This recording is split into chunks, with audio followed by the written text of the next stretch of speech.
Umitirang ba kajala Conrad ke sangma ha kajinglay banyuk jat sa Shillong Mail ban play yung mau nong rem na kabanta ban sinay ka surok nang stay Maweit kabajangay at play kilometer kabadairu kajingang nuot kabalas lemma jagi pai ba kani ka dong kathan ulai ka jingkular ban kyntiew kyrdan no e ka Maweit PHC sa ka CHC kani ka CHC kan kyntiew sadu san pho jingtia bat halor kani ulakularu bun sapha kren yo menteri katran ka koi ka khia James ke sangma ban president ya ka jingmang tengka khanang bo anla ban dang no e ka kam hakini ki khniat por ban wan. The Sinjuk had mentioned many points,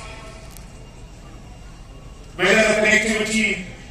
to the Ocean Route subdivision. He mentioned about the internal roads to the PHC.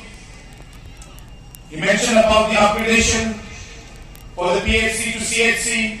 or at least to be a 50-bedded hospital. He mentioned about the upgradation of sub-centers, setting up of government primary secondary schools, and many other issues that were brought out. I understand that this area has been neglected for a very long time. But I assure you that this MPP-led government has done everything in its power to bring maximum development to this area. But Jigar has just mentioned to me that the upgradation of the PHC to CHC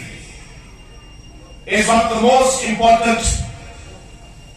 after this road, the most important development that is required in this area.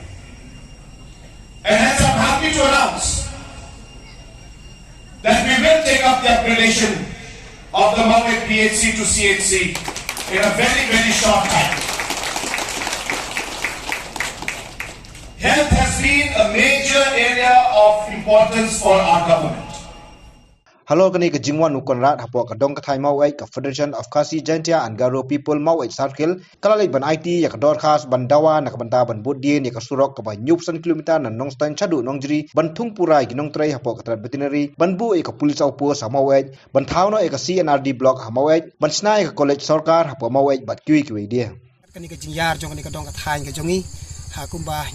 nyau pho duna tali kisnong idon hanrei nakta ka CRD block idang ha hapo nong stan tung tangi dawa ba dai ban bu no ban wanra no ya ka CRD block hapo ka ni ka thai Maweit ka jongi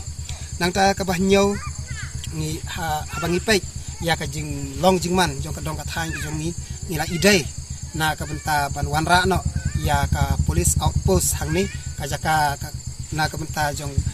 kibor jong ka an namar ba kumbang itip hapo ka dong ka thai jongi idon sibun ki ba jiaman la ka sngi utangi don kam ban warra no ya ka police outpost hapo jong ka ni ka dong ka thai ka jongi nangta ka ba phra bangitip baka jingai ka jongi nang ni sanong stoin ka long ka ba changai du kata kumtang is ngodai ru bandawa khmat jong ka sarkar lengba u chief minister don burom jongi ban warra no ya ka Meghalaya an rural bank ni ka bang nong kendong kumbangitip borok hapo jong ka ni ka thai Maweit nangta ka ba khandai bat kata ka dei ka isu ka bala khamsa tenghi bat kata ka dei ka ni ka kensi hydel project bana kalia jongi bu ka jindawa khmat jong chief minister don burom jongi badun budin ya ka ni ru ka wei na ki project ka bala ban ai kam ai jam kham tam e ya ki samla jong ka dong ka thai ka jongi ki bidang don hapdeng ka jing jenjar ka jing leng an na kam ta kum no ban yo ya la ka jong ka kam ka jam